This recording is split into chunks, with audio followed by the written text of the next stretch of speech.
Bonjour et bienvenue sur Récompensez-vous, l'émission qui vous aide à utiliser vos points de fidélité pour voyager mieux, voyager plus et économiser tous les jours. Je suis Jean-Maximilien Voisine, président fondateur de Milesopedia.com, l'encyclopédie des miles au Canada. Dans cette émission, nous allons parler de l'actualité et notamment des nouveautés du côté du gouvernement du Canada et des voyages. Ensuite, je vais m'entretenir avec Frédéric, modérateur dans la communauté Milesopedia et expert en programme de loyauté, sur l'accumulation de points EMIL pour les hébergements du type hôtel ou location d'appartement. Vous verrez, il a plusieurs trucs à partager. Enfin, on finira avec mon astuce de la semaine liée aux cartes de crédit pour entreprise. Pouvez-vous vraiment y souscrire ? Cet épisode de Récompensez-vous a été rendu possible grâce au soutien d'HSBC Canada. HSBC a lancé une nouvelle offre de bienvenue exceptionnelle pour la carte Mastercard HSBC World Elite. Avec cette offre, vous pourriez obtenir jusqu'à 130 000 points si vous êtes résident du Québec et 100 000 points ailleurs au Canada. Vous pouvez facilement utiliser les points de la carte Mastercard HSBC World Elite en crédit au compte pour des achats de voyages effectués avec la carte, y compris vos locations d'appartements Airbnb. Vous pouvez également les transférer vers des programmes aériens comme British Airways Executive Club. Une bonne nouvelle en suit une autre. La semaine dernière, rappelez-vous, nous apprenions que la frontière terrestre entre le Canada et les États-Unis allait bientôt rouvrir au 8 novembre prochain. Cette semaine, le gouvernement du Canada a discrètement retiré de son site web l'avertissement aux voyageurs, leur déconseillant formellement de voyager à l'étranger. Ce retrait s'applique uniquement aux voyageurs vaccinés et non à tous les voyageurs. De plus, l'avertissement continue de s'appliquer pour les croisières. Cette nouveauté change la donne du côté des assurances voyage et notamment des assurances de carte de crédit. En effet, avec un avertissement de niveau 4, comme c'était le cas depuis mars 2020, cela ne permettait pas d'engager une assurance médicale de carte de crédit en s'aventurant à l'étranger. Cela devrait donc être maintenant possible. Comme toujours, je vous recommande de contacter l'émetteur de votre carte de crédit ou le prestataire de votre assurance voyage pour vous informer de vos couvertures. Et n'oubliez pas d'obtenir votre preuve vaccinale canadienne, Caroline a écrit un tutoriel sur le sujet cette semaine. Au niveau des autres nouvelles, nous avons un concours proposé par Air Miles qui s'appelle Vol gratuit à l'horizon. Chaque jour jusqu'au 10 novembre, vous pouvez tenter de gagner l'un des prix quotidiens de 5 000 $ en bons de voyage aérien. Et il y a également un grand prix de 25 000 $ en bons de voyage aérien à gagner. Et je vous recommande de participer. Ce ne serait pas étonnant de voir un des membres de la communauté Milesopedia remporter un des prix du concours, car au cours des derniers concours, que ce soit du côté d'Aéroplan ou d'Air Miles, on a à chaque fois eu quelqu'un de la communauté qui a remporté quelque chose. On a eu notamment un de nos membres qui a remporté un grand concours pour Disney World avec Aéroplan, et puis une autre membre qui a remporté 100 000 points Aéroplan récemment. Sans transition, Air Canada a repoussé jusqu'au 31 décembre 2021 sa politique concernant les modifications de primes aériennes Aéroplan. Pour vous résumer, toutes les primes aériennes que vous réserverez avant le 31 décembre pourront être modifiées de manière illimitée jusqu'au 31 décembre 2021, et ce sans frais. De même, à partir du 1er janvier 2022, vous pourrez procéder à une modification gratuite, une seule modification gratuite. Par contre, en ce qui concerne les annulations de primes aériennes, depuis le 1er octobre dernier, ce sont les tarifs en vigueur qui s'appliqueront. Il n'y a pas eu de nouvelles offres de cartes de crédit cette semaine, mais je peux vous dire de surveiller Milesopedia le 28 octobre, notamment si vous aimez les remises en argent. Une belle offre s'en vient. Également, je vous invite à lire 3 articles qui ont eu un très gros succès cette semaine sur Milesopedia et dans la communauté. Je pense à l'article de Brigitte sur les cartes de crédit recommandées pour les snowbirds. C'est dans l'air du temps, effectivement. On a l'article de Caroline qui a déniché plusieurs destinations accessibles en couple ou en famille pour 100 000 points Aéroplan, et ce pendant les fêtes de fin d'année. Et enfin, on a l'article d'Aline qui vous fait découvrir les 7 merveilles du monde qu'elle a eu la chance de visiter et vous donne ses astuces pour vous aussi les visiter à votre tour. D'ailleurs, je souhaite la bienvenue à Aline, bien connue dans la communauté Facebook de Milesopedia et qui fait maintenant partie de notre entreprise. Attendez-vous à avoir plein de nouveaux contenus de sa part. Passons à notre sujet technique avec Frédéric. Comment accumuler le plus de points possible sur vos réservations d'hébergement, que ce soit des hôtels ou des locations d'appartements.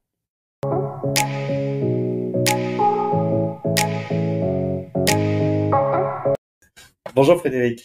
Bonjour Jean-Maximilien. Alors aujourd'hui, on va intéresser nos auditeurs pour parler de trucs pour aller chercher des points lorsqu'on organise nos vacances.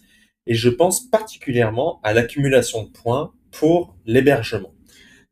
Ouais, l'hébergement en effet est un endroit où on peut aller chercher énormément de points lorsqu'on organise nos vacances. Quand on pense à l'accumulation de points, il y a trois grandes stratégies. Est-ce que tu peux en parler? La première, bien sûr, c'est tout ce qu'on va chercher avec nos bonus de bienvenue, donc au niveau des cartes de crédit. Donc, après, il y a tout ce qui est dépenses au niveau des cartes de crédit. Donc, on fera un autre thème là-dessus au niveau, bien sûr, de comment optimiser cette accumulation-là, comment utiliser la bonne carte. La bonne carte Carte au bon endroit. au bon endroit. Et puis, il y a aussi tout ce qui est en lien avec les achats de produits et services. Quand on organise nos vacances, qui est un gros poste de dépense quand même, on peut cumuler des points simplement ces produits-là. Alors effectivement, donc aujourd'hui, concentrons-nous sur l'accumulation de points lors de nos vacances. Donc on parle d'hébergement. Alors commençons par les grandes chaînes. Il existe des grandes chaînes d'hôtels comme Marriott, comme Hilton, comme Radisson. Quel est ton premier conseil lorsqu'on souhaite réserver un hôtel auprès de ces grandes chaînes? Si on veut réserver auprès de ces grandes chaînes, la première erreur à pas faire, c'est de réserver à travers un tiers. Il faut directement réserver auprès de Marriott, auprès de Hilton, auprès de Radisson, auprès de Best Western, pour pouvoir bénéficier de nos privilèges. Donc, si on est membre Silver, Gold ou Platinum, ben, dans ce cas-là, on peut obtenir des déjeuners gratuits, on peut obtenir des surclassements. Donc, si on passe à travers Expedia, ben on va perdre ces avantages-là. Alors on parlera tout à l'heure justement de ces différents portails que sont Expedia, Booking.com. Ils ne sont pas à négliger, on ne dit pas de ne pas les utiliser, mais en tout cas si vous êtes membre d'un des programmes de récompense comme Marriott Bonvoy, il sera plus intéressant de réserver directement votre hôtel auprès de Marriott Bonvoy ou de passer par un portail qui vous permet de réserver tout de même votre hébergement auprès de Marriott. Et comme tu l'as si bien dit, Frédéric, c'est à la fois pour bénéficier du statut, mais également l'accumulation de davantage de points. Par exemple, je suis membre Titanium du programme Marriott Bonvoy. En tant que même membre Titanium, je gagne 7,5 points par dollar de plus qu'un membre de base qui gagne déjà 10 points par dollar. Donc en fait, en réservant directement avec Marriott Bonvoy, je gagne 17,5 points par dollar, ce qui est quand même gigantesque. Vous allez me dire, des fois, ça peut coûter plus cher de réserver directement auprès d'une chaîne comme Marriott pour son hôtel, le même hôtel, par exemple le Westin Ottawa. Le même hôtel peut coûter plus cher sur Marriott que sur Booking.com ou que sur Expedia. Est-ce que tu as une solution à ça? Mais en fait, toutes les grandes chaînes, que ça soit Marriott, que ça soit Hilton, que ça soit même Best Western, offrent des prix garantis. Donc, si on trouve le même hôtel, la même chambre avec les mêmes conditions sur une autre plateforme, ils vont nous donner le même prix et en plus, souvent, ils vont nous donner des avantages, un 10% supplémentaire, un surclassement. Même des points, ils Ouais, peuvent ouais. même offrir des points additionnels. Alors, il faut faire bien attention à ça, parce qu'il y a quand même, comme tu le dis si bien, il y a des conditions à respecter. Il faut vraiment que les conditions de réservation soient les mêmes. C'est-à-dire que si vous réservez votre chambre, il n'y a pas la possibilité d'annuler cette réservation. Il faut que ça soit exactement le même principe du côté du portail comme Booking.com ou Expedia. C'est un bon rappel à faire, donc la garantie du meilleur prix auprès des grandes chaînes d'hébergement. Maintenant, si je suis quelqu'un n'a pas besoin de points ou d'avantages auprès du programme et que je voyage rarement, donc je voyage rarement par exemple auprès des hôtels Marriott ou Hilton, est-ce que tu as un conseil à donner au niveau de comment accumuler des points justement par son séjour à l'hôtel? Donc, quand c'est des chaînes d'hôtels qu'on utilise moins souvent, c'est ça, que ça soit Marriott, que ça soit Hilton ou même Radisson. Souvent, on n'aurait pas suffisamment de points avec Radisson pour être capable de faire quelque chose, pour avoir des nuits gratuites. Mais dans ce cas-là, on peut demander que en fait, ces points-là soient convertis dans des programmes aériens. Donc, typiquement Aéroplan. Donc tu peux avoir des points à Aéroplan avec quel type de chaîne par exemple? On peut avoir des aéroplans avec Holiday Inn, par exemple, avec Intercontinental, donc qu'on peut convertir directement en aéroplan. Et je crois qu'il y a un programme qui est plutôt unique et j'en parle aujourd'hui parce que Air France KLM est de plus en plus présente au Canada et on a le programme Flying Blue qui est lié avec le programme Accor Hotel et Accor Hotel est aussi de plus en plus présent au Canada du fait du rachat des hôtels Fairmont qui font partie du groupe. Et ce programme-là, ces deux programmes fonctionnent quelque part en symbiose parce que sur chaque séjour, quand on a relié le compte Flying Blue avec son compte Accor Hotel, sur chaque séjour que vous faites à l'hôtel, vous gagnez à la fois des points du côté du programme hôtelier et à la fois des miles du côté du programme Flying Blue. Et c'est la même chose lorsque vous voyagez. Donc c'est assez unique dans le monde parce que généralement, il y a un choix à faire. Généralement, soit on gagne des points pour des nuits d'hôtel, soit on gagne des miles pour le programme aérien. Euh, alors, pas tout le monde réserve des nuits d'hôtel, ou des fois, il arrive on souhaite réserver un appartement parce qu'on voyage en famille, parce qu'on a des plus longs séjours, et on passe par la plateforme Airbnb. Alors, je crois, Frédéric, que tu as une astuce pour nous permettre de gagner des miles via Airbnb. Comment tu fais? Airbnb a un accord avec British Airways et à travers la plateforme de British Airways, donc c'est un portail comme un portail comme celui d'Aéroplan. Donc à travers la plateforme de British Airways, ça nous permet de cumuler des avios, donc des milles de British Airways, quand on réserve des Airbnb.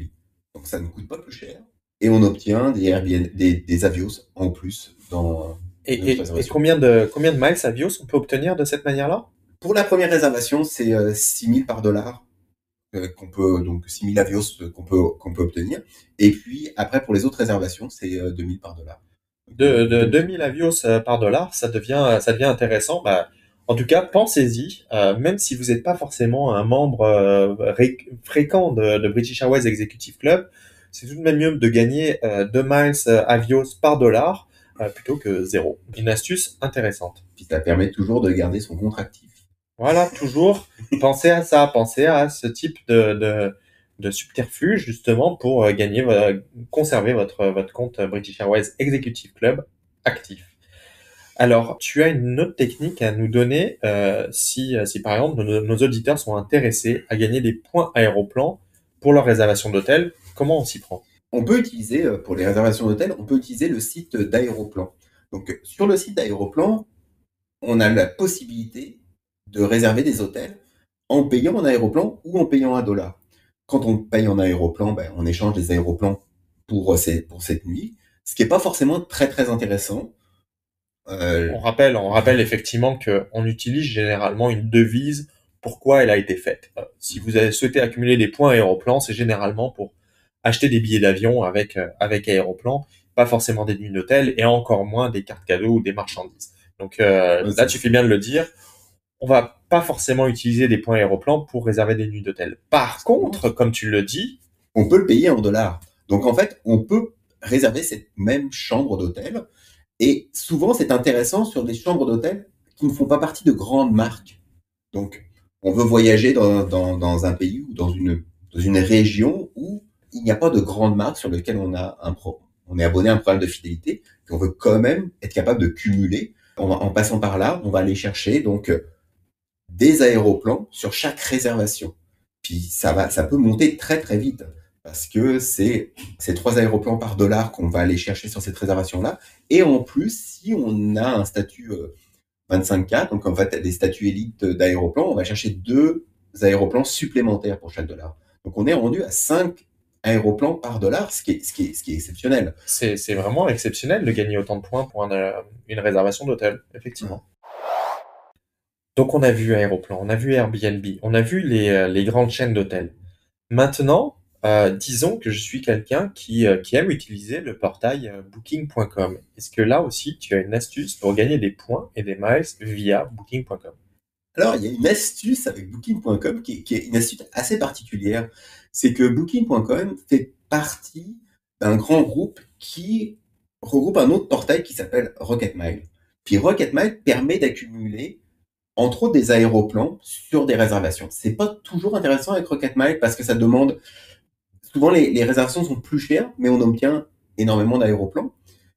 Et quand l'hôtel n'est pas disponible sur Rocketmail, en fait, il nous redirige vers Booking et nous donne des aéroplans.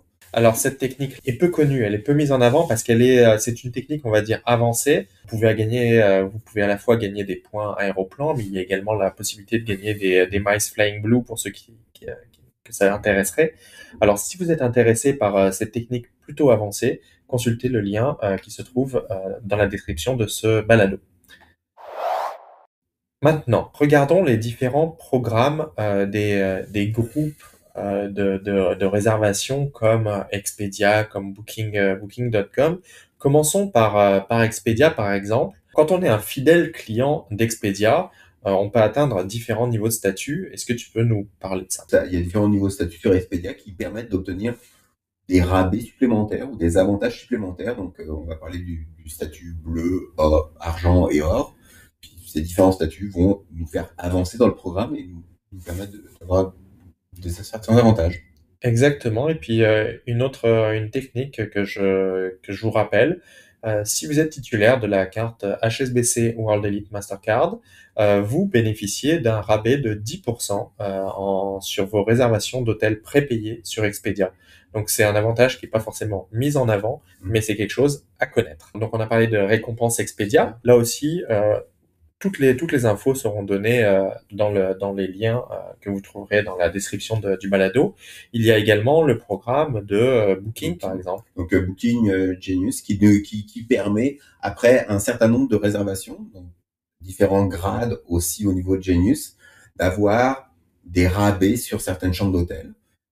Donc ça devient très, très intéressant, des rabais et aussi des annulations gratuites et aussi des déjeuners gratuits. Donc c'est des programmes qui sont quand même intéressants et qui, comme je le répète, s'appliquent spécifiquement si on n'est pas capable de réserver dans des grandes chaînes et sur lesquelles on est abonné à des programmes. Exact. Donc Expedia, Booking.com, il y a Hosted.com aussi qui a son programme qui permet d'avoir une nuit gratuite après en avoir réservé 10 sur la plateforme. Donc ça aussi, ça peut retrouver son intérêt. Mais que ce soit pour Expedia, Booking, Hotel.com, il ne faut pas oublier de faire quelque chose avant de réserver. Qu'est-ce qu'il On doit peut faire? aller grappiller quelques points ou quelques dollars en passant d'abord par les portails. Donc que ça soit le portail Rakuten, que ça soit aussi le portail d'Aéroplan ou le portail d'Airmiles. Tous les sites sont pas répertoriés, mais vous pouvez aller chercher quelques Airmiles de plus, quelques aéroplans de plus, simplement en passant par ces portails-là, par exemple, avant d'aller sur Booking. Donc ça devient très très intéressant parce que ça multiplie les sources pour le même voyage. On n'est plus dans le double dipping, on est dans le triple. Effectivement. Donc, pensez à ces différents portails. Là aussi, vous pouvez écouter un balado récent que nous avons effectué sur cette technique d'accumulation de points. Là, on a parlé de l'accumulation de points. Lorsqu'on réserve des hébergements, il y a aussi deux programmes auxquels il faut penser lorsque l'on voyage, lorsqu'on est un grand voyageur. C'est plutôt des programmes qui vont être tournés vers des avantages. On a tout d'abord le programme qui est proposé aux titulaires de cartes Visa Infinite et de cartes Visa Infinite Privilège, donc que ce soit auprès de la Scotia, auprès de Desjardins, auprès de RBC. Il y a le programme qui s'appelle Collection Hôtel de Luxe Visa Infinite. Est-ce que tu peux nous en parler? Oui, donc ça nous permet de réserver puis d'avoir plusieurs avantages. On a des avantages au niveau des surclassements, l'internet gratuit, des déjeuners pour deux personnes. Puis le déjeuner dans ces hôtels-là, qui sont souvent des hôtels assez intéressants, assez chers, c'est un avantage qui est non négligeable. Hein. Le déjeuner pour deux personnes, quand on n'est pas capable d'avoir un statut platinum ou titanium, puis que c'est pas un hôtel Bonvoy, c'est quelque chose qui est... Ça a son avantage et ça vaut de l'argent. Donc, c'est une économie que vous pouvez réaliser de cette manière-là. Et puis, donc, des crédits 25 US applicables sur des repas ou boissons. On peut aussi avoir des départs tardifs. Donc, c'est vraiment... C'est une panoplie d'avantages qui nous permettent d'économiser. Parce que c'est pas forcément avec la chambre d'hôtel que l'hôtel va faire beaucoup d'argent, mais aussi à travers tout ce qui va se trouver autour. Tout ce qui est accessoire, effectivement. Et donc là, il y a cette version du programme du côté de Visa Infinite. Il y a la même chose en fait du côté d'American Express et je peux vous le présenter. C'est du côté d'American Express avec Fine Hotels and Resorts. C'est un programme qui est réservé aux titulaires de la carte platine et de la carte platine entreprise. Donc c'est des cartes quand même haut de gamme du côté d'American Express.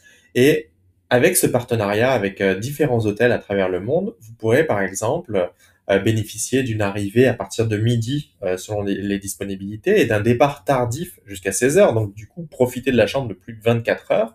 Vous pouvez bénéficier généralement d'un surclassement, du déjeuner quotidien pour 2 personnes. Et je me rappelle avoir bénéficié de ça, par exemple, au Four Seasons à Las Vegas. On était là-bas en famille et on a bénéficié d'un surclassement dans une suite. On a bénéficié du petit déjeuner qui coûtait pas moins de $50 US par personne. Donc tout de suite, ça fait beaucoup d'argent. On bénéficie aussi de l'accès Wi-Fi dans la chambre et puis d'un avantage spécial en fonction de l'établissement. Donc ça va être un crédit pour à dépenser dans l'établissement. Par exemple, au Four Seasons à Vegas, c'était $100 qu'on pouvait dépenser, donc $100 US. Autant vous dire que ça fait une bonne bouteille de vin ou un bon apéritif en début de soirée quand on est là avec sa conjointe. Ou bien cela peut être un crédit pour le spa de l'hôtel, par exemple, si vous aimez ça. Donc, 2 programmes à connaître. Il arrive même que certains membres du groupe nous disent qu'ils ont réussi à obtenir à la fois, utiliser à la fois le Fine Hotel et obtenir leurs privilèges Bonvoy en parallèle et leurs points. Donc, faire rentrer leur numéro de membre et d'obtenir leur nuit élite. Alors effectivement, c'est quelque chose là aussi qui est peu connu parce que, comme on l'a dit en introduction, généralement on conseille de passer directement par les sites des hôtels pour réserver. Mais vu qu'American Express est un grand groupe partenaire de ces différents hôtels, ils ont des accords que ne peuvent pas avoir d'autres sites comme Expedia ou comme Booking, qui sont plutôt des grossistes, on va dire, alors qu'American Express agit en direct avec ses partenaires comme Four Seasons, comme des grands groupes hôteliers. Donc du coup, il y a de fortes chances que vous puissiez bénéficier également de votre avantage, ou du moins obtenir vos nuits élites sur votre compte, par exemple Marriott Bonvoy ou Hilton Honors. Il y a aussi quelque chose dont je voulais parler, toujours du côté d'American Express, la possibilité aussi de bénéficier de son crédit. Donc ça va être intéressant pour les titulaires, par exemple, de la carte platine ou même de la carte or American Express, qui permettent chacune un crédit soit de $100, soit un crédit de $200 et à valoir sur des réservations de voyage. Et donc, la réservation d'hôtel est totalement admissible de ce côté-là. La seule condition est de réserver votre hôtel via le portail d'American Express Voyage.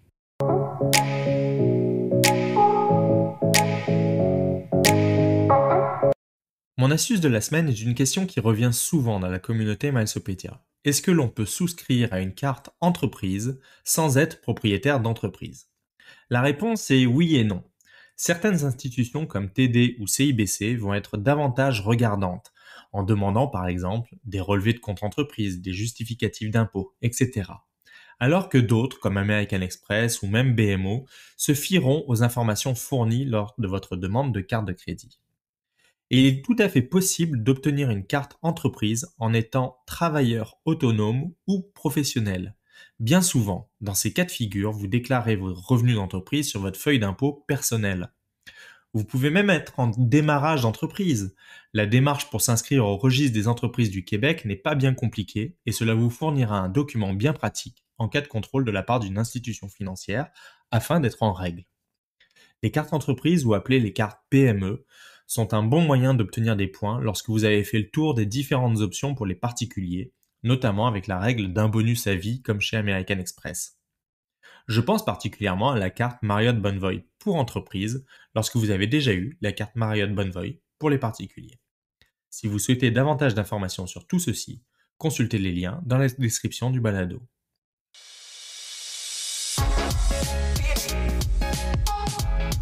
Milesopedia grandit chaque jour un peu plus grâce à vous. Vous êtes de plus en plus nombreux à lire nos articles et notre infolettre, à écouter ce balado, à interagir dans la communauté Facebook et à nous suivre sur Instagram. Je voulais tout simplement vous dire merci de votre soutien. Et je vous rappelle que Milesopedia est un site web et une communauté fonctionnant sans bannière publicitaire dans les articles, ni abonnement mensuel. La meilleure manière de continuer à nous soutenir est d'utiliser nos liens affiliés pour souscrire à votre prochaine carte de crédit par exemple, ou bien de partager nos articles auprès de votre entourage ou dans les groupes Facebook auxquels vous prenez part. Abonnez-vous à ce podcast et à notre infolettre hebdomadaire pour ne rien manquer de l'actu et des meilleures offres. À bientôt!